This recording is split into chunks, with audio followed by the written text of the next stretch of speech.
Welcome back to the Paddle and Fin Podcast Network. We're brought to you by Pelican, built tough for all situations. Go to pelican.com. Yak Gadget, for all your fine kayak fishing accessory needs. Go to yakgadget.com. Eastport Marina, on the beautiful shores of Dale Hollow Lake. For all your lodging, kayaking, and fishing needs, go to eastport.info. Now let's get this show started. What's going on, everybody? Welcome back to The Reel Down. As always, I'm your host, Jimmy. Got Mr. Dan Perry with me like normal. What's going on, dude? What's going on, man?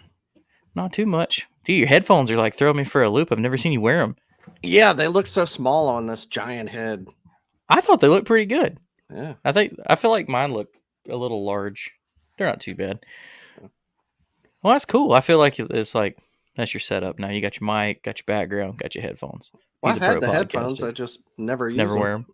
I don't know how long they're going to last, how long the charge is going to go, but well, you had had one of the other guys put on his, so I figured I'd put on mine.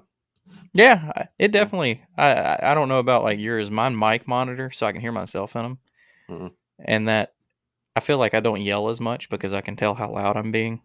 Mine don't do that. That I don't think it's actually my headphones. It's my interface that does it because it's got a little mic monitoring knob. It's all that fancy shit, but it works. But yeah, so what's been up with you, man? Anything new? Just still rigging up that damn Hobie. Spending all my money on that.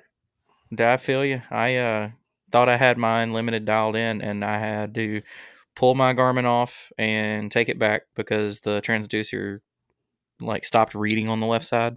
Oh, really? Wow. And but Cabela, before I even had to get in contact with Garmin, Cabela's was like, no, we'll swap it. But I had to take the whole freaking thing apart, and I had the whole boat wired up in the hole.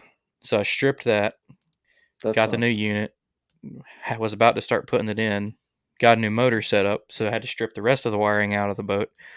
So it's out there. The motor wiring's done.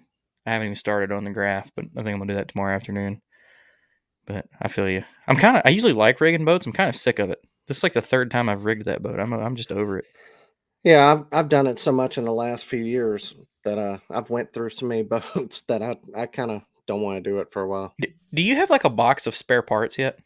Oh, dude, I've got 2 shelves of them. Dude, I've got like a tote out in the garage, and then I've got a clear tote in here. And the clear tote in here is just like the small stuff like Yak Attack, Yak Gadget, Ram Ball. And then like outside is like power pole mounts and all sorts of... I have shit everywhere. I need to sell some stuff. I promise. I did something to that Hobie that nobody else has done because I like to have my net like right in front of me. Mm-hmm. And I have this like $100 setup, but I already had all the parts.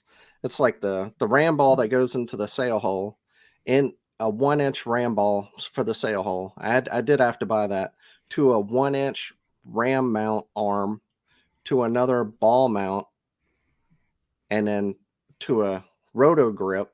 And so I have the ball and the roto grip connected. So on top of my front hatch, going right in front of my pedal drive, I'm going to have my net. Nice. On all the old towns, and I haven't seen anybody else do that with the Hobie, but I just happen to have all them parts. Like nobody else would do it because they don't have all those parts. That's awesome. Yeah, I've only seen the sail hole used for like camera mounts, and I think Steve Owens had done like a ram ball. He did like a piece with a ram ball, and that's where his graph used to be. But that was before people were doing the H rail across the front. Yeah, well, that's pretty cool. I'd like to see that. I've seen like one person do something with a net up there, but it was different. But yeah, but we'll see how. I'll take a net out Saturday whenever I fish a charity event, so we'll see how it goes. Yeah. Well, we took another step back a couple of weeks. Last week, if everybody tuned in, we had Alex right on. That was a fun show. Real cool, interesting YouTube guy. We wanted to step back and hit the KBF on San Vicente out in Cali again because one of our own hosts here had a really good weekend, and then we set this up, and unfortunately he's got a couple things going on, so he may pop in and out. But we did go ahead and get the day one winner, Tim O'Connor, And actually, Shane just popped in, so here we go. We got day 1 winner Tim, day 2 winner Shane, and the Pro Series winner Dominic. What's going on, guys? What up? Thank y'all for being on the show. What's up, guys? Can you hear me okay? Yeah. Yeah, man. You just wake up? It looks like it. I did just get a massage, to be honest. Oh. Oh, yeah, I got family stuff going on. He's over there getting a massage. No, I did. I got my kid with me, and we're going to get food, and so I'm kind of playing dad mode right now. I'm sorry that I couldn't get it all organized, but it's all Where'd good, you man. get a massage with your kid? Not with my kid. Did y'all get massages like side by side? No, dude. Is that some California shit I don't know about? No. No. Awesome. Well, I appreciate everybody giving us the time to have you on here. I know Shane's busy being a dad, and when we first popped Dominic on, he was driving down the road because he's chasing the dream and fishing every second he's got. Driving backwards. Yeah, he was driving backwards. Thought we was going to have our first wreck on camera. Get those clickbait, get those ratings going. But well, what's going on, everybody? How's everybody doing? Doing good. Doing good. Yeah. Heck good. yeah. Hanging in there. We got kind of a little bit of a lull between like the bigger events out here, so we're kind of waiting till Otai hits at the end of June. We got a local club event coming up next weekend down at San Vicente again, and Dominic and Tim paid me not to come, so I can't make it that weekend.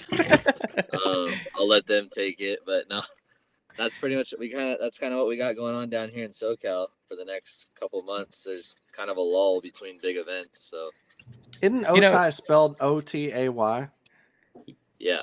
Every time I see it, that's the thing. Otai. I'm not the only one. But, a lot of guys call it. I'll never see it any other way now. I didn't know it was spelled that way, so now that's it. Well, while we have Shane, the questions I was gonna hold over for the end, I want to talk about now since we're all here. Okay.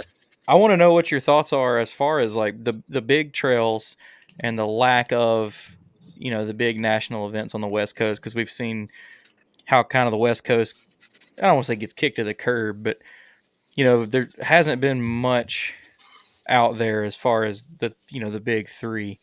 Or do y'all take that as like you're upset about it, or like I know my state, we don't really care if we don't get any of that. It's a very like localized state where the local clubs is where it's at anyway. Like what's y'all's thoughts on that? And Shane, you can start because I know you're short on time. Jimmy, I think that was kind of one of the biggest reasons why the ABA and like why we kind of started the whole Ironman series is to kind of fill that void for at least the time being and kind of bring something out here to the West Coast that, like a full 2-day series, because the Ironman's 2 days, it's a $250 buy-in. So we kind of brought something kind of ourselves out here that's kind of unique to the West Coast. And I feel like we've had, really good feedback from a lot of anglers. It's our first season, so we're not expecting to get, the 100+ signups at our first season with it. But I feel like a lot of it had to do with, lack of participation in the past, some scheduling conflicts as well with the bigger series in the past. And I feel like moving forward, hopefully if Hobie and Bass, decide to come back, because KBF is still here, but if those two series decide to come back, hopefully they could reach out to, whoever's involved at the area that they're going to and kind of make sure that there's no big conflicts. And I think we can do well. I know that we had the native event come out here, and, we had over 100 anglers at that, or just at 100 anglers, which was good to see. Very cool event too. Yeah. And I feel like we've got a lot more fresh blood and a lot more anglers out here now, compared to like 2 or 3 years ago. I just hit the scene like 2 or 3 years ago. There's a lot of guys that are like 2 or 3 years in right now. Dominic just came in just this past year, and there's just a lot of new faces, a lot of hungry, anglers that are looking for that steeper competition. So I think if they come back, I think we'll be able to hit that triple-digit mark a little easier than before. I definitely think you're spot on with that. I've noticed just because we cover all this stuff, it seems like there's way more names in Cali that are participating, and I feel like that maybe they should have, like, the other national trail should have stuck with it a little bit, because maybe the big national end of it hadn't really caught any traction yet. As it now, it seems like it's all of it's getting taken very seriously out there. I mean, y'all, like Shane just said, y'all started a whole nother series to fill that gap, which right there is a obvious statement that no, we want this. But what about you, Dominic? What are your thoughts? Oh, go ahead. It Dan. seems like it's tough too, because you take away all motivation for Angler of the Year, for the things that usually keep people tied to a trail too. Whenever you only do one event a year out there. Yeah, it's definitely. I mean, I know why they don't, like. There's been the talk of like the region stuff like that. I feel like at bare minimum, if we have our own thing going here, they should at least have a Western region. I mean, just because California is just so far away from all the rest. I mean, even if you're coming to fish the Midwest, that's a freaking trip. Like, that's not a 3-hour drive or 6-hour drive like it is from, like, if I'm going from, like, I can go from here to Texas in 9.5 hours, here to South Florida in 8 hours. It only took me 9 hours to get to La Crosse. I mean, y'all don't have those options for real. Not to compete at any of these other locations, really, that any of these big events show up. Another thing too, you guys, to kind of keep in mind is that, and not a lot of people I don't think have really like recognized this, but Hobie is the ABA and the Ironman's title sponsor. I mean, they've given us 2 PA 14 180s, and they've sponsored the ABA pretty heavily, and they have a great relationship with the guys over at the ABA. And Morgan Prominence is our main point of contact, and he's pretty much one of the head guys over there at Hobie.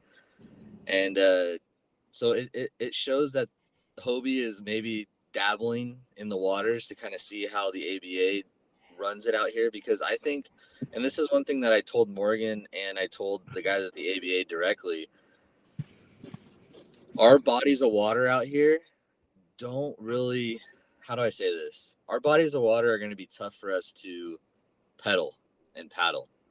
We got really big, windy, open reservoirs, and to get 100 anglers to sign up, I would say it's more of the restriction on the motor too, just a little bit, not the whole thing, but a little bit has to do with the restrictions on the motors, because it would be really hard for even myself, you guys, like, and I'm one of the most competitive, like, wanting to make a national name for myself kind of anglers out here, and even myself would kind of be a little taken back if you told me that I couldn't use my Excite 3. And it's not because I'm sponsored, it's just because of what I'm really comfortable with, I guess. And I know that there's a lot of anglers out here that kind of feel the same way, to be honest.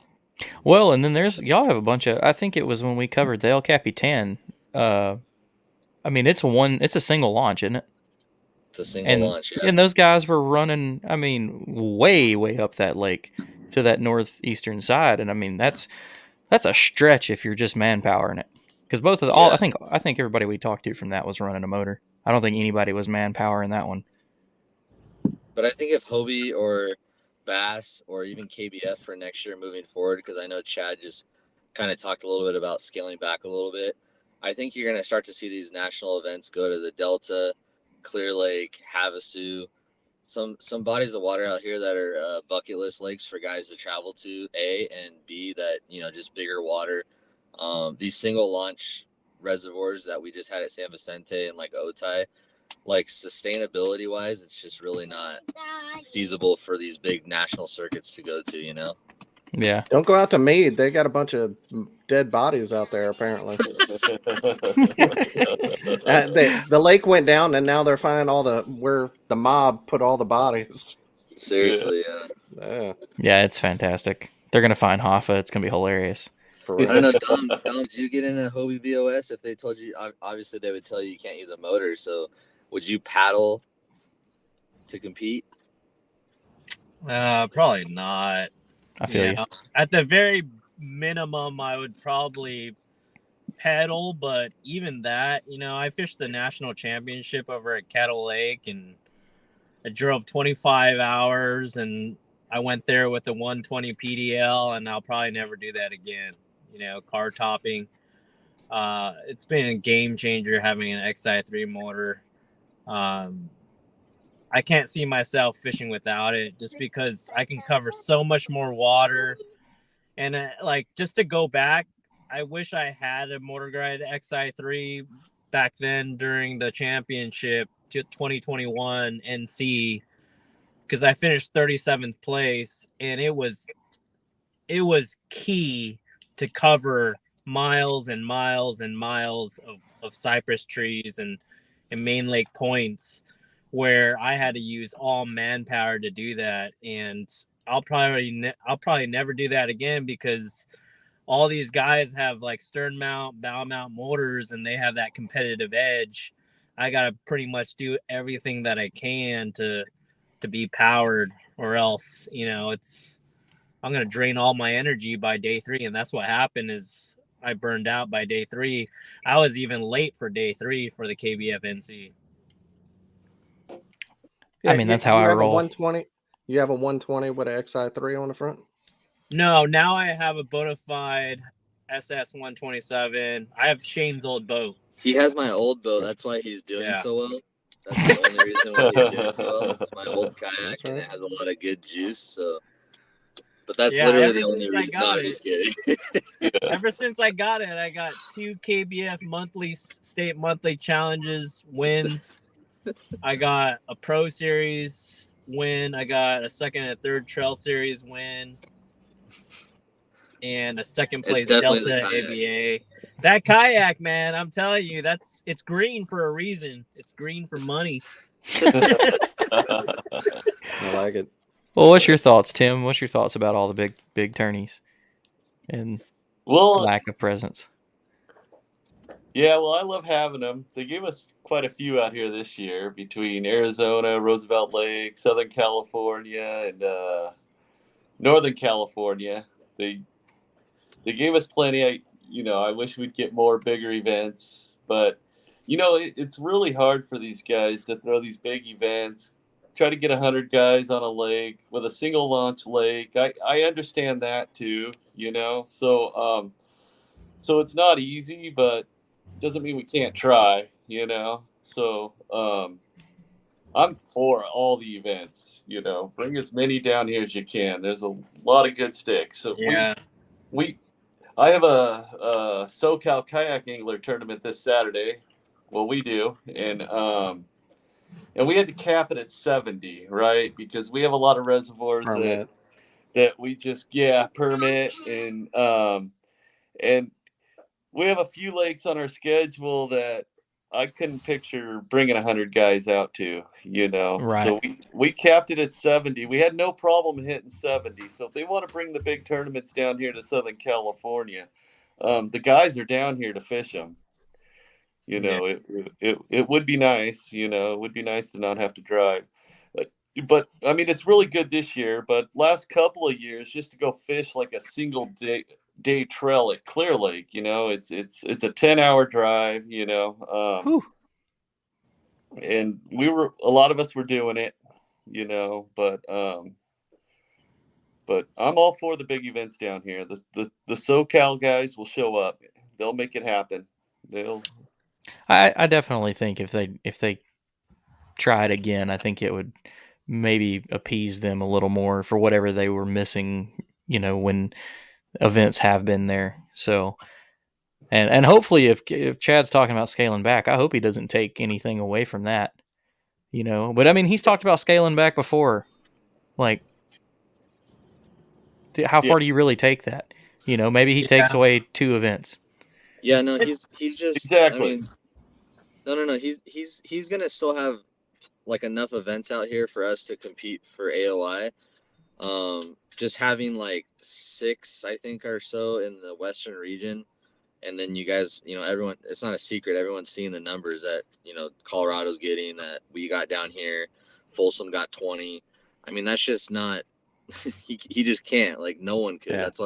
That's why he's kind of the last person out here. But I think he's gonna go around maybe 3 next year.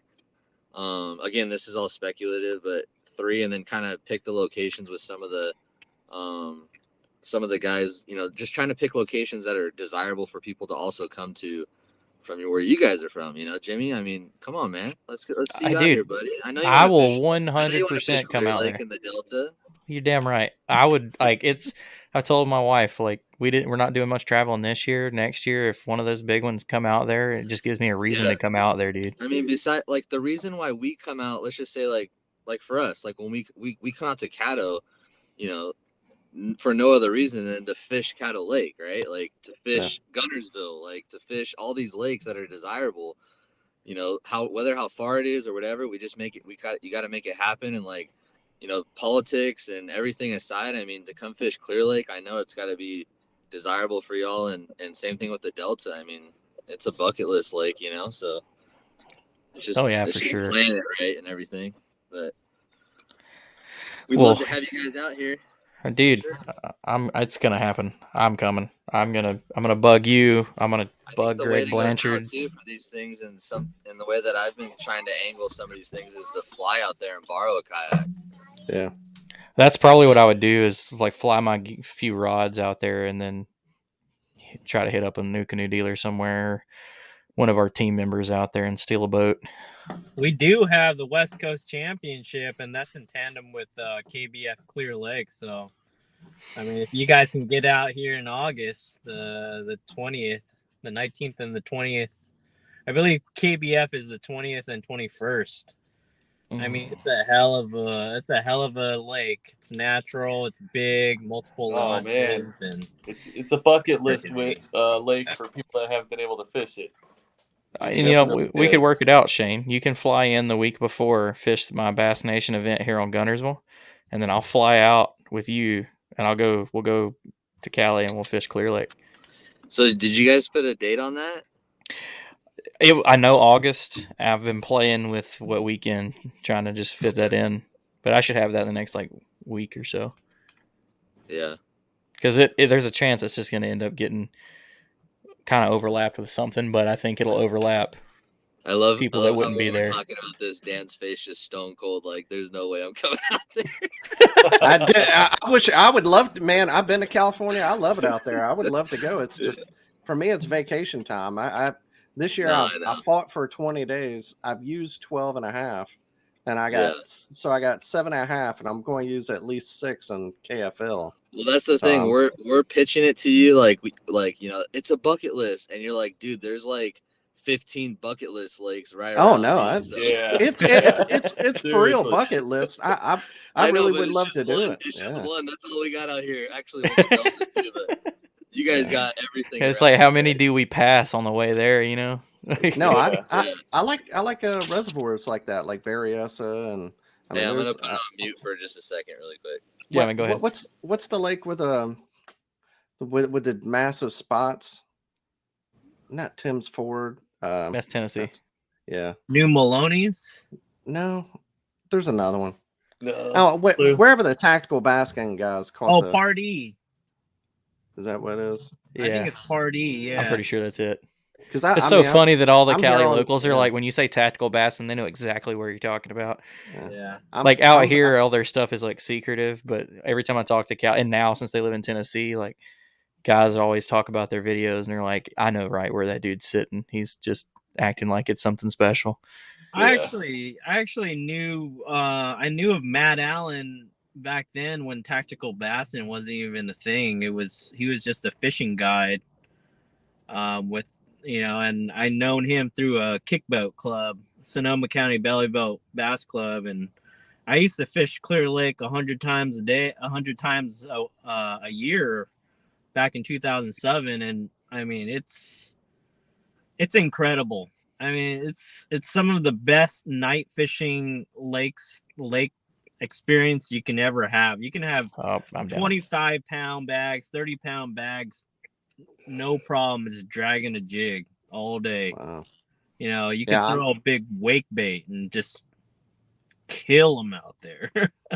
I'm here on the Coosa River, so I love spots, and I'd love to come out there and catch one of those magnums. I just want to catch like a Delta or Clear Lake donkey. Got to make that, God, I don't know how many mile journey. I need to make it worth it.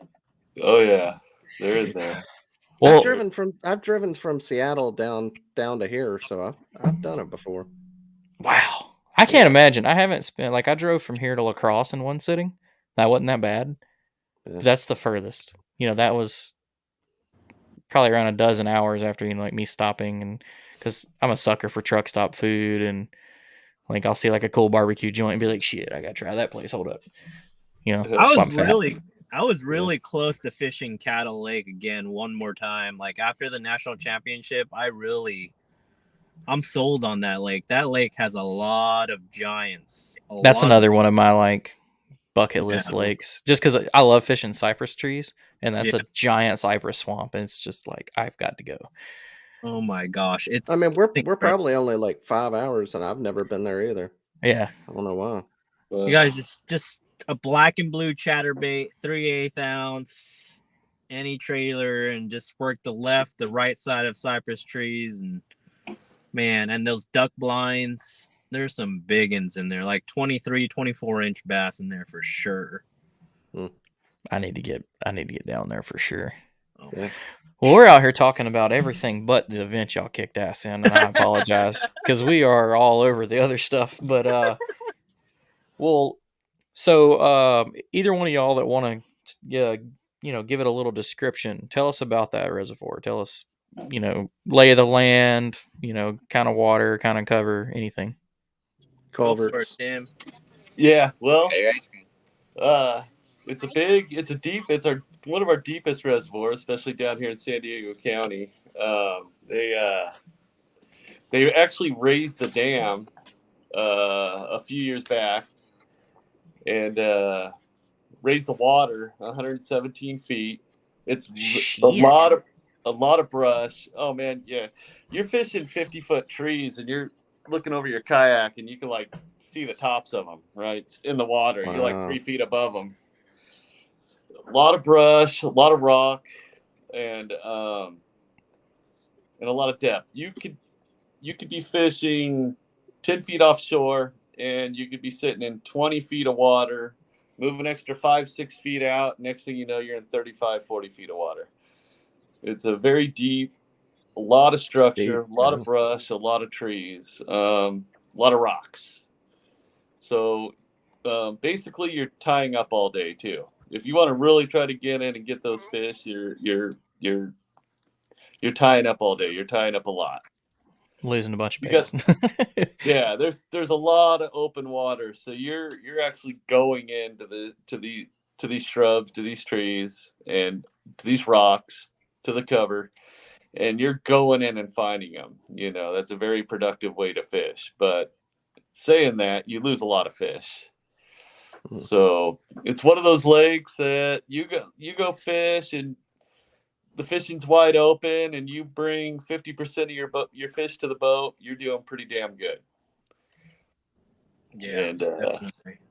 It's one of it's actually probably the deepest reservoir in Southern California. I believe it has anywhere from 200 to 300 feet for sure. I know for sure 300. I've marked 300 feet out there. 300 feet. Yeah, I was targeting that 300-foot zone. Yeah. He had his reel down to the knot and was just barely getting on him. He had his 401 Tranks. 6-pound test.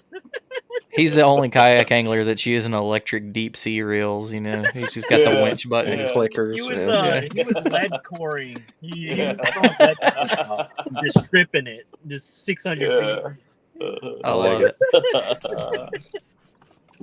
Well, Shane, just because I know I think you're ordering food. I was. Give us just a quick rundown of your day 1 and 2, and then we'll let you get out of here. Tell us how it all played out for you. Yeah, man. So I honestly am not fortunate enough, I would say, to get practice days in, just because of the circumstance that I am in life, being a father, being a family man. I don't really get too many practice days. So the fact that I was able to get one practice day in before this event was huge for me. I was able to break it down fairly quick. I found a jerkbait bite right out of the gate, but I think the size was just a little tough. to come by on the jerkbait. Found drop shot fish, Nico fish, and some bed fish at practice. And then on day one, kind of put a mixture of that together and made a couple decisions that I wish I wouldn't have. But that's why I love 2-day events, because I'm able to kind of take, obviously a day of practice plus day one, and then really go for it on day two and be pretty dialed in by day two. I only had like 4 or 5 rods in my boat on day two compared to about 10 on day one. So that felt really good going into day two.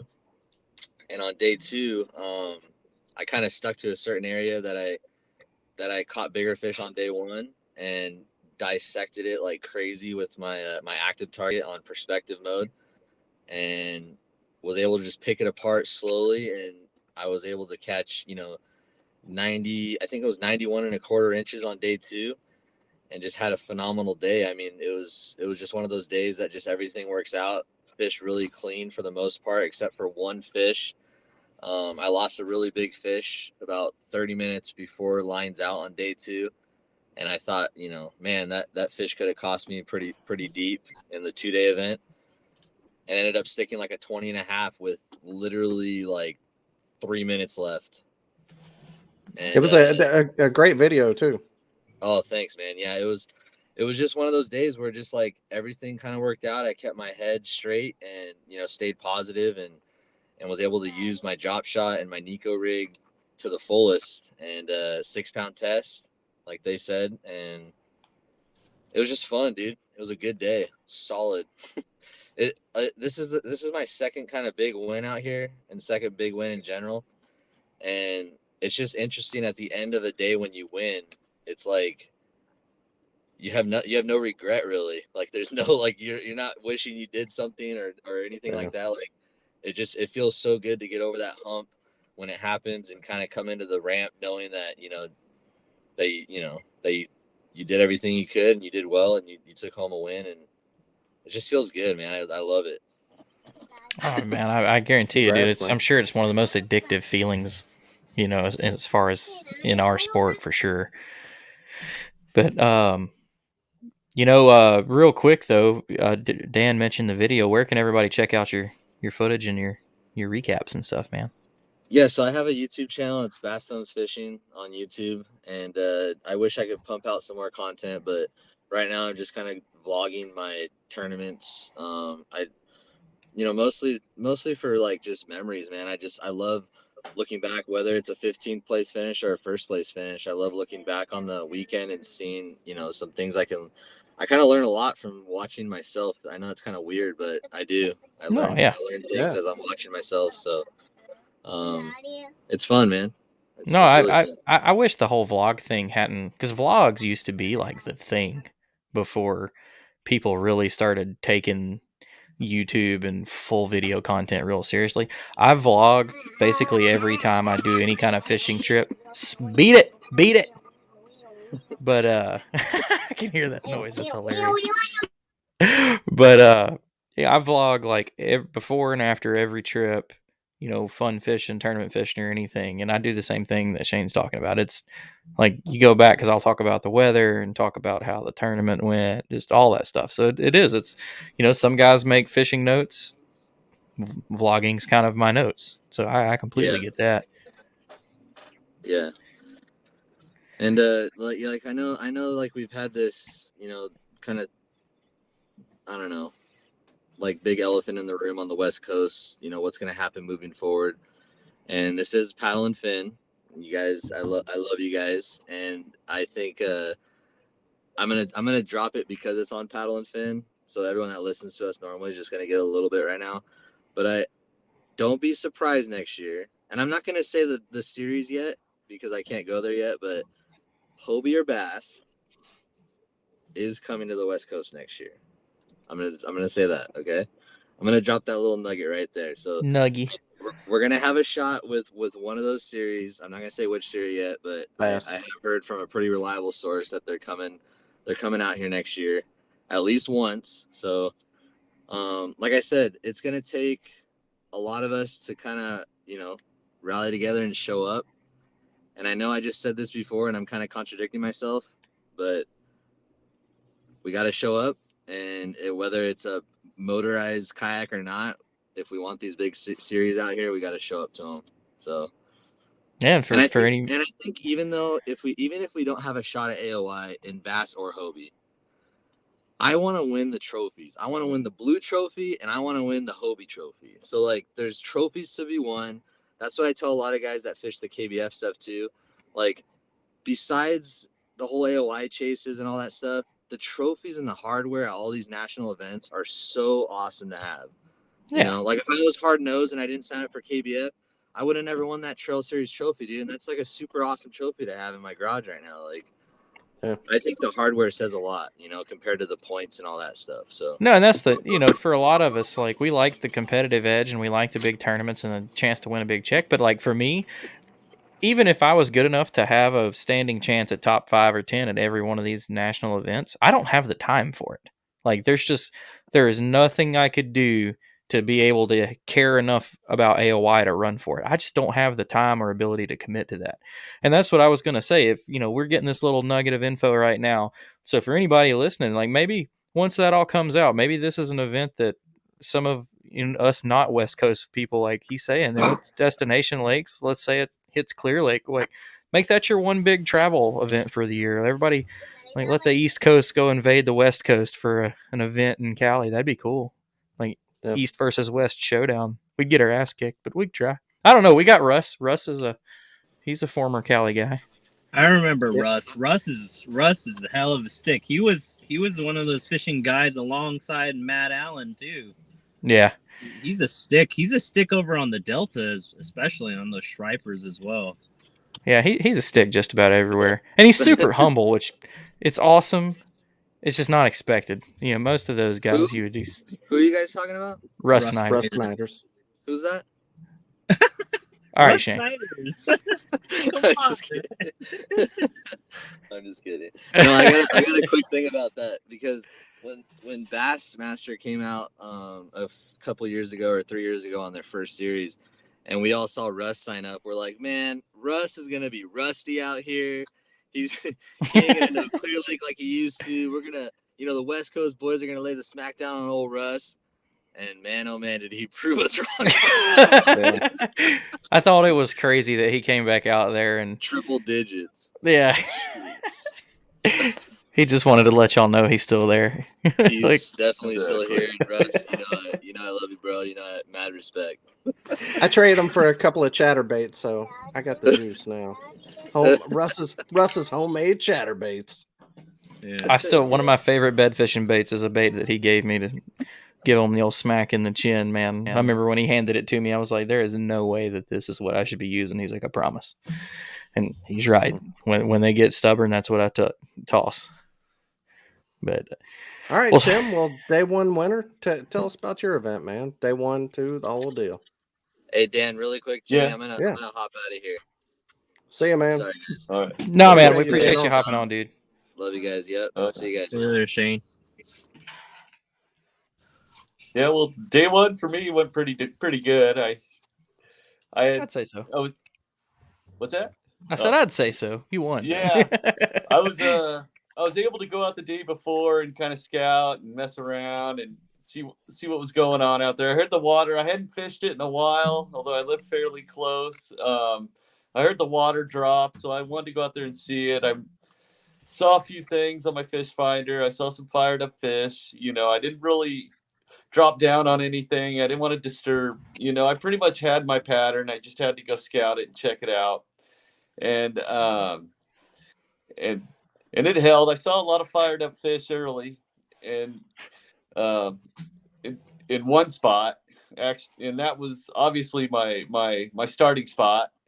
And I was able to get into a lot of fish early, and I was fishing the trees and the brush, and I was able to hook up a lot.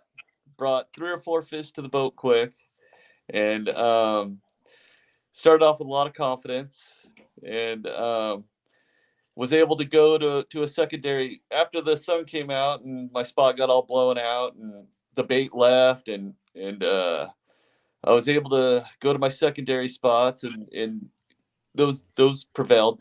They did pretty good for me.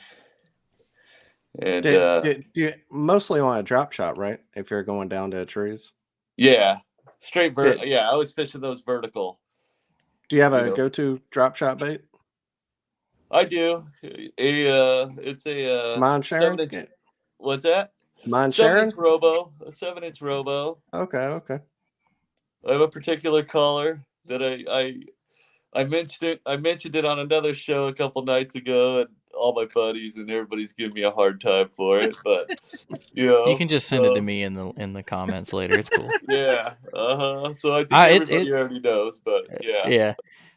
Dude, the Robo is just so hard to beat on drop shot. I've tried so many drop shot baits, and they just don't compare. And maybe I'm biased on that, but like my go-to color is very popular down here, Aaron Martin's Morning Dawn. Oh yeah, that's a great color. Like I've got probably $60-$80 worth of drop shot baits back here of other brands and stuff, and they do not work anywhere comparable. Yeah. But I would be curious just to know what color you're throwing, because there are so many colors. No, I was throwing a red crawler that particular day. That's the best thing about Robo worms. They make a color for just about any way you want to mimic. So it's a great bait. You want to mimic.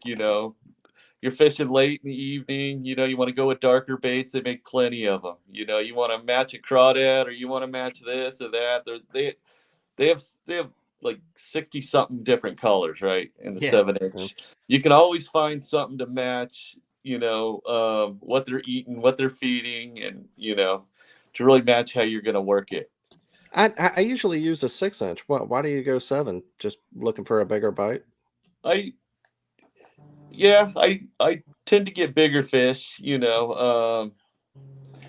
which there's probably no truth to that, right? Because my buddy can bring 4.5 inches out there, and we can match fish for fish with my 7 inches all day. It's just a confidence thing, I guess.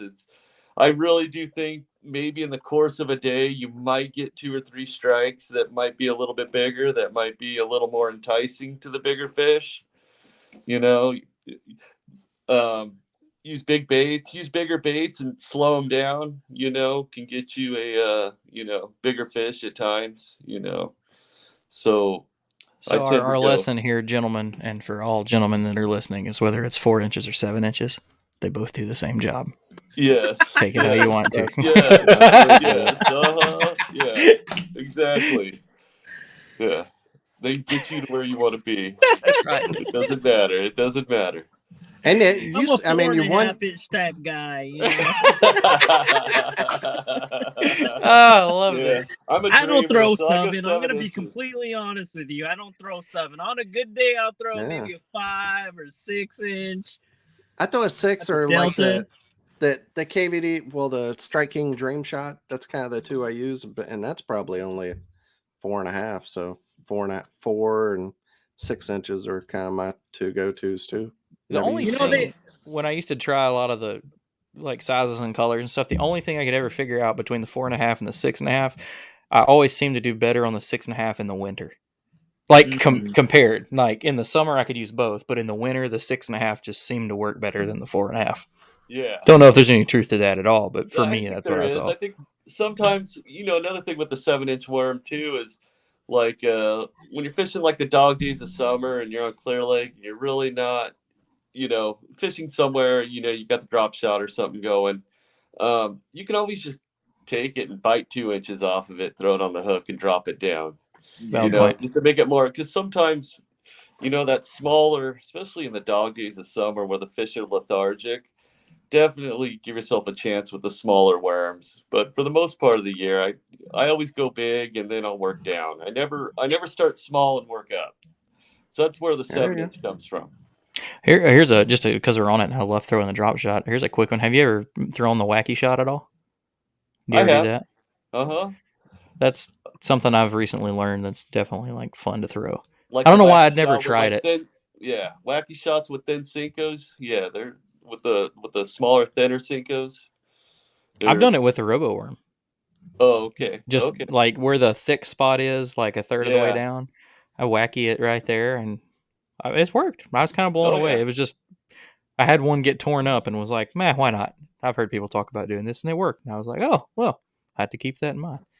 I remember there was this one kid I fished Sonoma Belly Boat Bass Club with in 2007.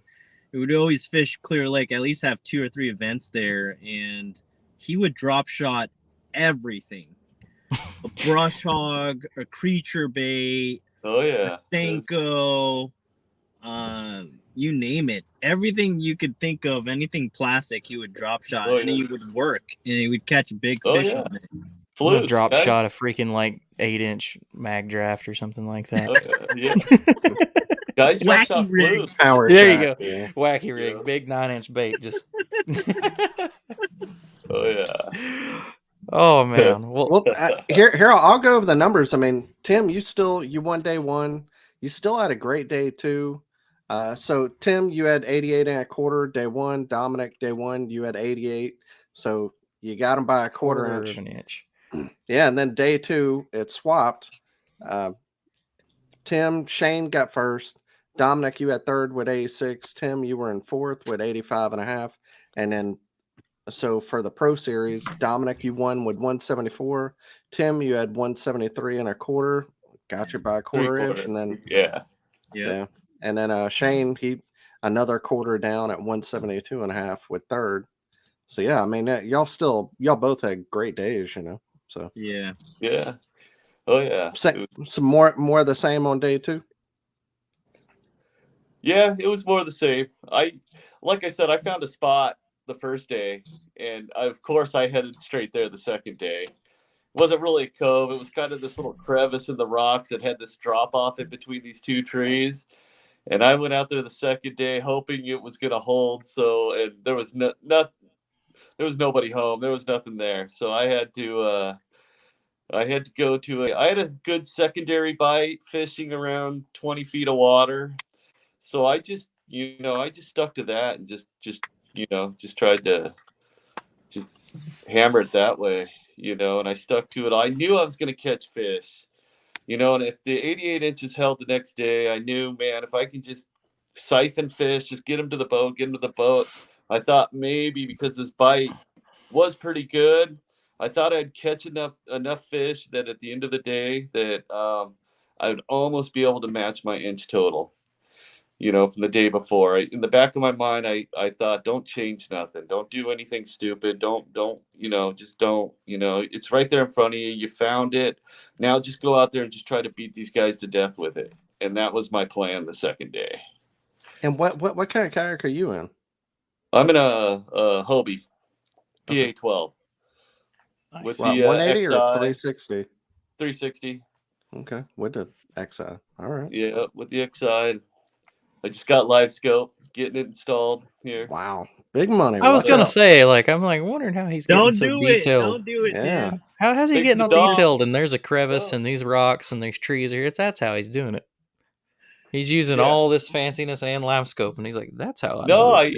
Never had a chance to use live scope. So wow, gonna get on the boat here pretty soon. I know Dominic gets out there, and kicks pretty good butt with his live scope, so I'm like, man, I'm gonna have to keep up with Dominic one way or the other. Well, look at it this way. Too good of a fisherman, right, to have that advantage over me. So look at it this way. You only lost by a quarter of an inch without it, so I think you can gap him now. Get it figured out. Yeah, that's what I'm hoping. This thing's like $3,000. I'm hoping it gets an extra half an inch, right? That's all I'm asking. You won't regret it. Trust me. I feel like for anybody that can't figure it out bass fishing, just keep the thing and use it and go crappie fishing. Yeah. Go fish seriously, for food. You could catch some big ones. And there is no science to some of these things. The things that I tell you this year that I learned with live scope, you won't even imagine. I mean, I stuck in almost a 9.5 using it, and it was out suspending in 60 feet of water, just suspending out in the middle of nowhere, just chilling. That's something that we've gotten into a little bit, is that with all the new live scope technology, there's a lot of biologists that are doing studies and stuff using it that are realizing that fish are not where they always have thought they go. Exactly. They're like the example the guy told me. He was like, we used to see them. You'd see them on a hump suspended 7 feet down. He was like, and then they'd move off, and we think they go down and they move away, blah, blah, blah. He was like, using live scope, we found that they're still at 7 feet. They just move 100 yards away from the hump. They're just suspended, like you said, over nothing, which is changing how they understand what their behaviors are. Yep. And like, it's a definite tool. And like one of the cool videos that I've seen on it, John B, the Guggen Squad guy, he stuck a 14 on live scope. Like, rotated, was like, oh my God, that's a big one. Watched it pick his A-rig, and boom, personal best. Fish you probably won't ever beat. Like, it's ridiculous. And I tell you what, any of you guys, you pack your bags, you get live scope, and you drive down to Texas, which none of those Texas guys want us to do. But I tell you what, if you want a PB, if you want a personal best, you go out there with live scope and you'll get it. Guaranteed. There's a high probability. But like our lakes are not like it was before when they planted trout. So that 9.5 pounder, that was 25.75 inches. Yeah. And I felt like I was robbed. If they planted trout in there, I mean, I felt like that would have easily been 11, 12 pounds easily. It's always blown my mind, with the kayak thing. Like, we see someone hold a 14 and it could still only be 25 inches. And it's like, once they hit the 9 pound range, they stop getting longer and they just get taller. Yeah. But I think you're right though. 25 3/4. I feel like that should be like a minimum, like an 11, like. Yeah. Well, Dominic, get into your day 1 and 2, man. We want to hear your end of the story. So day one, I found this cove that was just loaded with bass, and Tim buying live scope. I've convinced many people buying live scope, and it is a game changer. Definitely, I could see every single brush pile down there in submerged tree, and every single one of my fish on day 1 was caught on live scope. And I would see them get so angry and territorial every time I dropped down on them with the drop shot, 4.5 inch robo worm ox blood, red flake. Literally pitch it 20 or 30 feet right in front of me. I see it sink down, and I'm rotating my fishing specialties pole to find my bait. And trust me, you have to train your eyes to really find the drop shot weight or that 2.8 Kayak. You just got to train your eyes at all times. Like, you can't just take a break from live scope and then expect to jump back on it and then just be able to see your bait that often. But I tell you what, I had about 80 inches, 79.5 inches in the first half an hour of the tournament. And I've seen every single one of those fish get charged up and pissed and race over to my robo worm and eat it. And all I had to do is literally hold on to it. I was just like, okay, he's coming for it. Come for it. Reel up the slack. And I'm like, okay, he has it. And literally 5 fish in the first half an hour. I take off. I was just like, I need these fish for day 2. Take off. I went to this not secondary point. I went to this main lake point that was slow tapering. And I stuck a couple of 17 and 18s during practice on it. They would just suspend on these brush piles in about 25 to 30 feet. And there was a lot of bluegill there for them to eat. So, during their window of time, there's fish move up and suspend in about 5 to 10 feet of water and 30. And every single drop, like, what I would do is I park my kayak in about 15 feet of water, 10 feet of water, and I would stick my live scope and face it towards 30 feet of water. And I would act as if it was like a side scan. So I would go down the bank, and then right when I marked one, I would pause the boat, rotate my boat towards that mark, line it up with the fishing specialty pole, and then I would hit spot lock, take one good cast about 40, 50 feet away, and I see my bait drop, and I see that mark just go, just chase after that Kayak, and I wouldn't even have to work it. I literally cast, see my bait drop, click over the bell, and then start reeling because the fish would be on instantly. Those fish have never seen a bait in its life. This is one of the best like live scope kayak stories I've actually heard. Oh, yeah. Like, this is awesome. Yeah. So hey, And so that bait's dropping, and these fish are spending in 30 feet of water in about 5 or 10 feet, and they're just sucking down these Kayaks. I'm not swimming it. I'm not shaking it. I'm just letting it fall, almost like a Senko. And it's like a dying shad, a 2.8 Kayak, and it's coming down. And the color that I used was electric shad. And that's my color. Everybody uses that color. That's my color. It's just something about that color. They just eat it. Without a doubt. Like today, I sacked about 92 inches today, doing the same exact thing. But so that was day one. I ended up with 88 inches. Tim got me by 1/4 inch. I was super bummed out. Yeah, you got him back though. Yeah. So short-lived.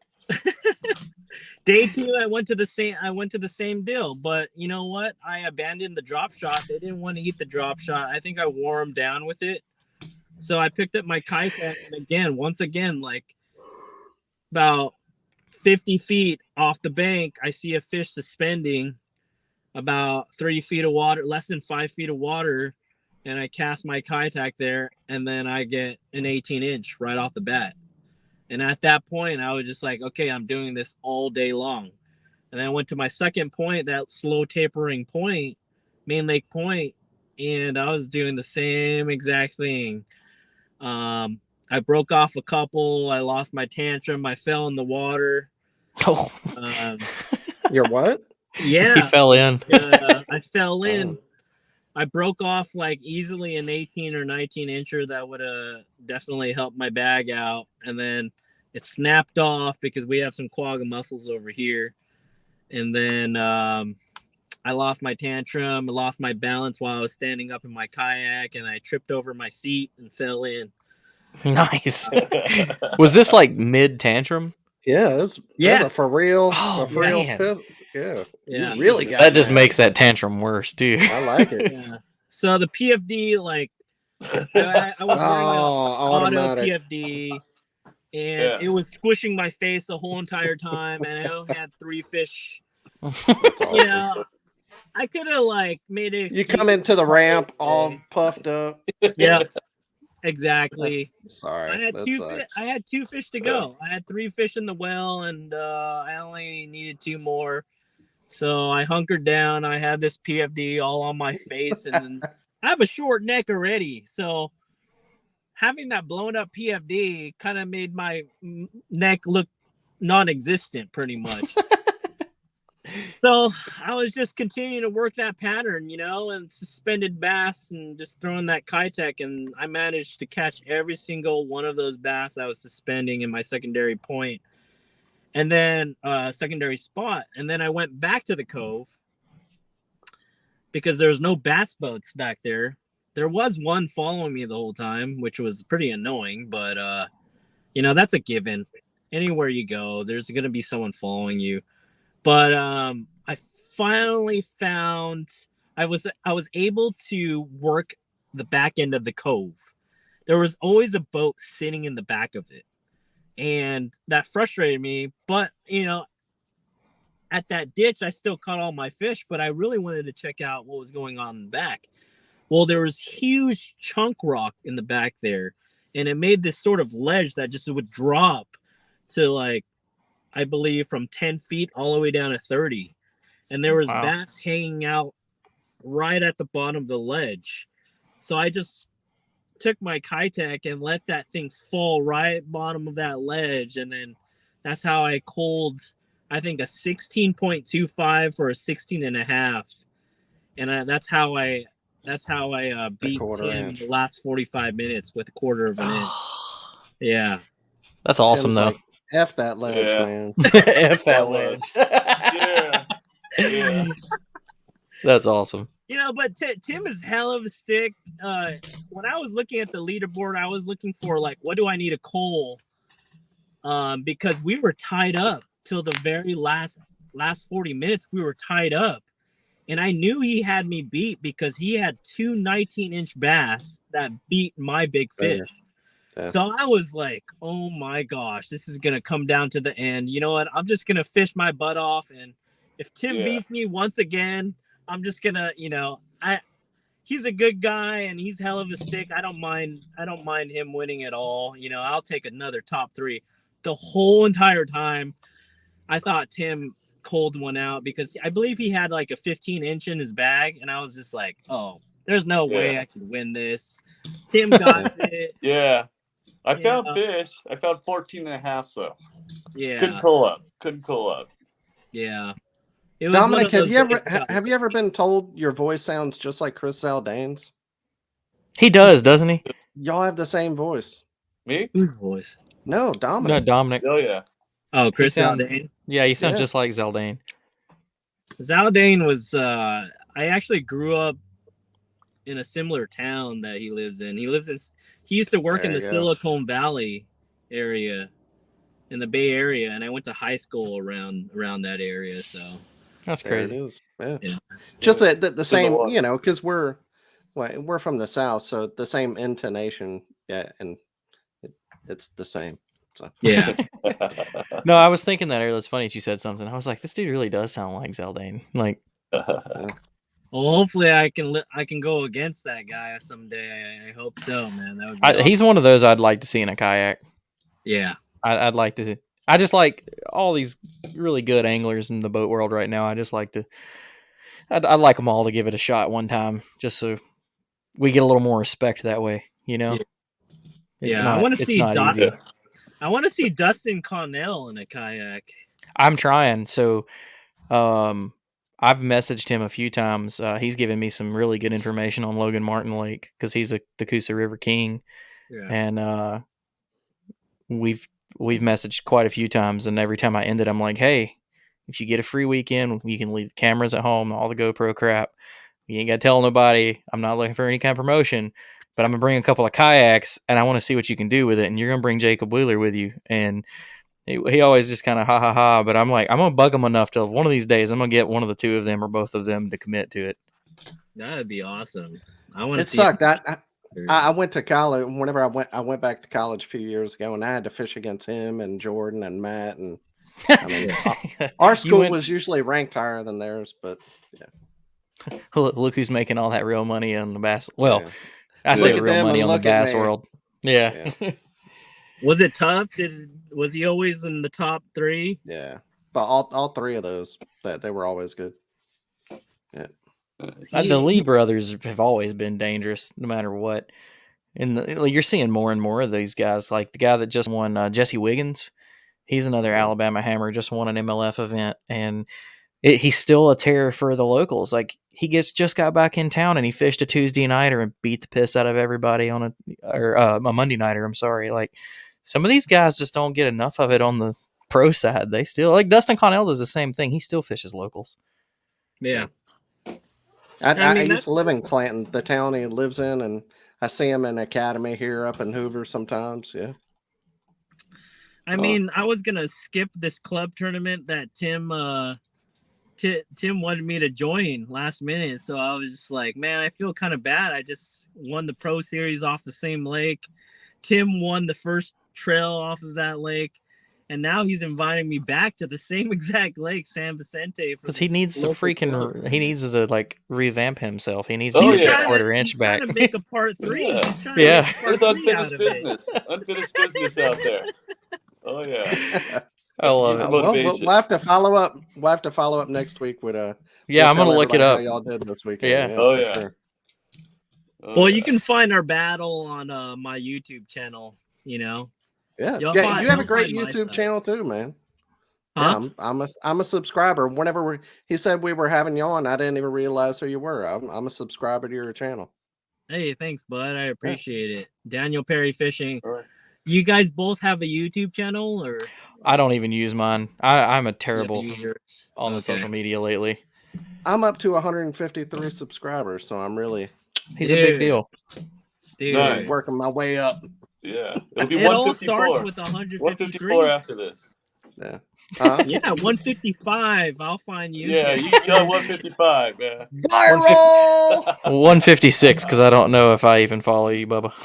I really hope that Tim and I can go visit you guys and we can do a 2 versus 2. That would make for a good content right there. Hey, y'all come out to Gunnersville, and me and Dan, anytime you want to come, for sure. Right. I got beds. My wife's a good cook. He's got beds. Got a camper. We can hook y'all up. It to you guys, dude. I'm 100%. He's closer than me. I'm 2 hours from Gunnersville. He's closer than me. I'm like 45 minutes. Dude, I'm telling you, I'll pick you up from the airport, dude. I can find you a kayak. Like, does it have live scope? I'm not giving you that. You're gonna have to kick it old school. And a Motor Guide XI3. I can ditch you the motor, but you're not getting the live scope. I may not even give you a graph. Like you're gonna rough it. The man runs a shop team. He can get you whatever you want. Yeah, Tim and I will find a way to get out there to visit you guys. I for sure want to visit you guys. Oh yeah. No, dude. Open invitation, man. Anytime y'all want to, just keep us in the friends list and hit me up. We can plan it out. I've got actually this year. I think we're gonna have a bunch of visitors coming in. I got guys coming in from Ohio to fish Gunnersville. I think I've got a couple from coming in from Illinois, dude. It's open anytime anybody wants to come hang out. Can't guarantee the fishing will be any good, but I know right now Gunnersville's on fire. So maybe this is going to be a really good year. We've had some ups and downs. I think Gunnersville's going to be. It's not like I'm not seeing lots of giants, but the average fish quality is fantastic right now. So, and all the fish are looking really healthy. So awesome. We'll be out there. Heck yeah. Well, we appreciate y'all coming on for sure. And just because you mentioned it, this is the part of the show before we close out. We like to give everybody a chance to shout out their sponsors and any of your social media stuff. So, Tim, you took day one. Why don't you start? You know what? I'd just like to thank my wife, my family, and allow me the time and the encouragement to go out and do this. You know, I don't really have the sponsor thing, but hey, we share this up tomorrow. We'll work on that. What's on your hat, man? It's a little fryer. It's a Padre hat. Oh, okay. Yeah. Go Padres. Padre hat. Oh, okay. Cool. Oh, yeah. Is that the like friendly a fryer? hat, the no threat hat? Yeah. Is that like a fryer? Yeah. The Padres, they use the fryer as their little emblem. Okay. Yeah. I've never seen that. Go Sox, though. You know. Go Braves. Dominic, how about you, man? Braves. Motor Guide. Definitely want to give a shout out to them. To be 100% honest with you, I'm just like Tim. I'm pretty much self-funded. I gotta thank Shane, especially for giving me a hell of a deal for his boat. I could never ever buy a boat like that with the price that he sold it to me for. So appreciate him. I appreciate, there's one thing that skyrocketed my fishing, and that's pretty much my girlfriend.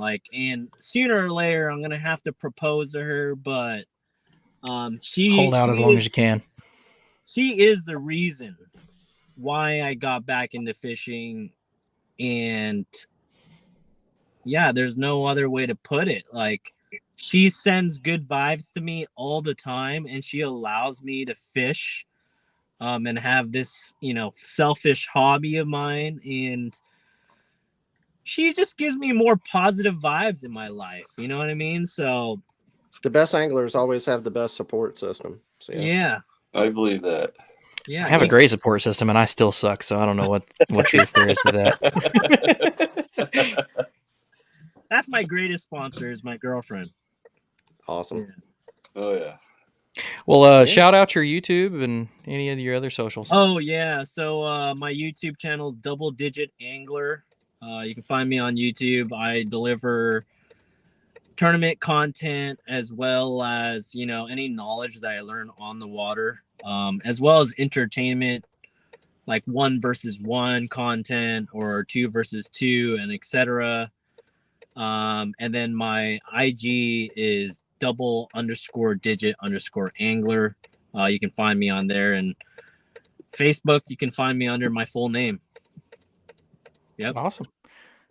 Well, heck yeah. Well, again, man, we appreciate y'all having this. It's been a great show. I love getting to talk to you guys, and hope we all get to catch up, whether y'all come down here or we come out there. Because I know I'm gonna be out there before too much longer. I don't know if I'll be in SoCal, but who knows? Oh yeah, I may just make a couple weeks out there in Cali and just try to hit all of it. I don't know if I'm going to get fish. I just want to go to Yosemite again. So beautiful. Well, see, that's the thing I'm running into is like if I go out there, I want to fish, but there's so much other stuff I want to see and do while I'm on that side of the country that it's like I don't know how I would. Because if I get on the water first, that's the end of it. I won't see anything else. Like I'll be like, no, we're fishing the whole week, whole 2 weeks, whatever. So, but you see, here in Alabama, there's nothing better than the fishing. Out there, y'all got so much awesome stuff to do and fishing. Yeah. I mean, the coolest thing we get going nowadays is we're getting these cool new gas stations. You know, we're getting Buc-ee's all over the place. Like, woo, exciting! That's awesome. Yeah. All right. Well, we appreciate y'all. Yeah. Yeah. All right. Thank you guys. Thank you guys. Yeah, y'all be good. Thank you for being on. Yeah, we'll see you next time. Good luck this weekend. All righty. Have a good one. All right. Later, guys. All right, there we go. All right. Buc-ee's. I'll say about Buc-ee's. I freaking love Buc-ee's. But whoever designed the flow and the traffic of that place should be fired. That's amazing. What I've heard. Oh, dude, as long as you go before it's busy, and the club Chipotle sandwich will change your life. And some salt and pepper Buc-ee chips and some beaver nuggets. And they have like their own Texas sweet tea. Their coffee is great because they have like all the good creamers. Yeah. So they're building one like maybe 10 minutes from my house. And I'm so excited because it being close, I don't think I'll have to worry about the busy times because I can just kind of go whenever. Because like one of my buddies that goes out of Texas all the time was like, dude, you got to hit the beef jerky wall up. Like they have a whole beef jerky area. And I was like, hell yeah. Because I'm a beef jerky freak.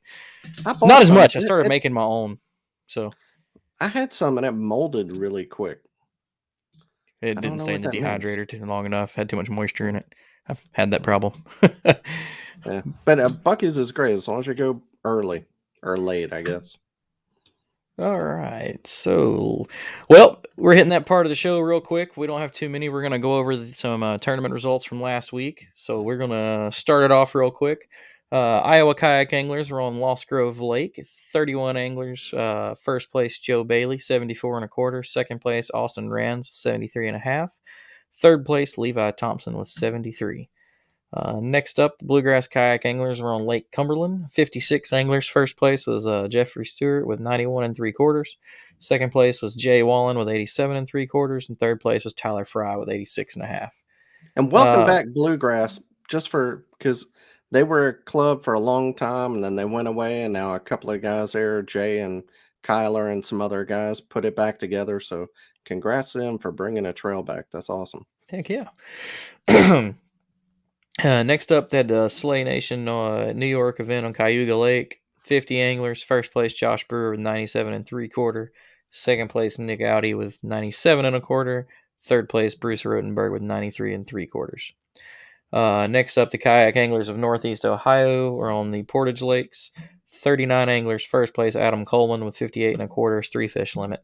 Second place, Bob Hammond with 56 3/4. Third place, Joe McCall with 54 1/2. Next up, one down here a little closer to us was the TVKA and CTKA combo event on Lake Chickamauga in Tennessee. 47 anglers. First place, Jonathan Kalbaugh with 55 3/4. That's again another 3 fish limit tournament. Second place, Joby Berry with 55 3/4. It was a tie for the win, broke by a big fish. Third place, Matthew McDonough with 55 1/2. Next up, the West Virginia Kayak Anglers are on Summersville. 52 anglers. First place, Mark Edwards with 77 inches, and that's a 5 fish limit. Whew. The Goat Whisperer. Second place, Brian Kennedy with 75. Third place, Jeff Sisk with 75 as well.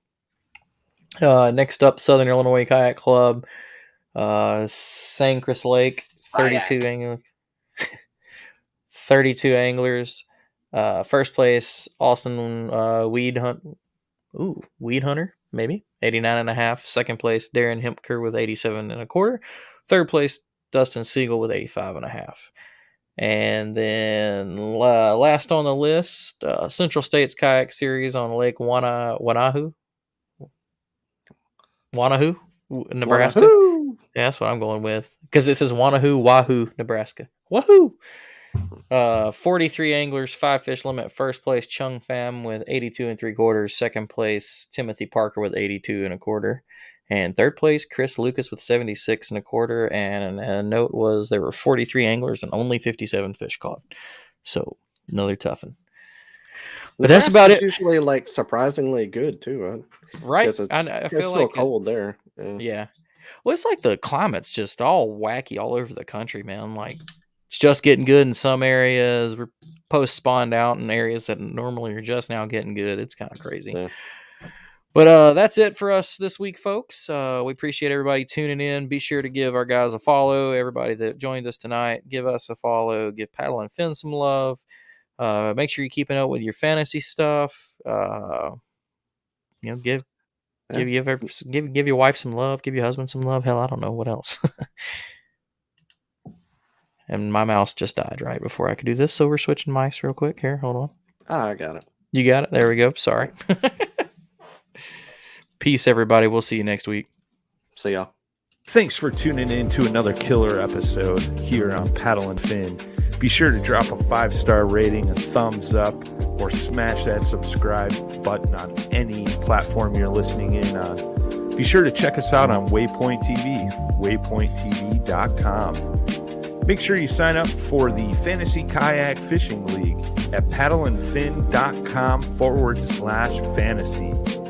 You could support this show through Patreon, patreon.com/paddleandfin. Don't forget to check out the website, paddleandfin.com. Catch us on YouTube. If you got a question, comment, or want to see a future guest on the show, be sure to email us at paddleandfin@gmail.com. Shout out to our show supporters, Yak Gadget. You can check out all the fine kayak accessories at yakgadget.com. Pelican Professional. For all your cases, coolers, and lighting needs, go to pelican.com. Rocktown Adventures, your Midwest premier paddle sports destination. Go to rocktownadventures.com. Eastport Marina, the beautiful destination on Dale Hollow Lake. If you're looking for lodging, kayaks, kayak accessories, or anything fishing related on the beautiful Dale Hollow Lake, go to eastport.info. And Jigmasters Jigs. When in doubt, get the jig out. Go to jigmasters.com and fill your tackle boxes today.